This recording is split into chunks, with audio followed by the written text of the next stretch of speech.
Let's talk about Industry 3.0.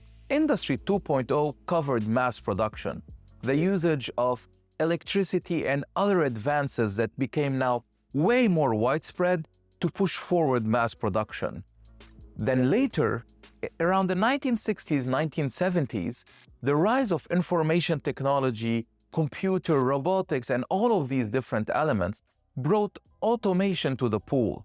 So manufacturing now is no longer handmade, is no longer where we're just using powers and elements that are using electricity, but rather we are capable of using computer numerical control and robotic elements to replace typical functions so that we can accelerate the manufacturing cycle.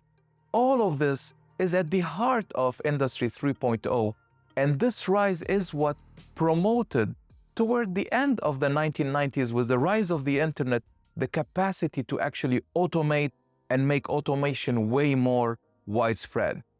And that's what Industry 3.0 is.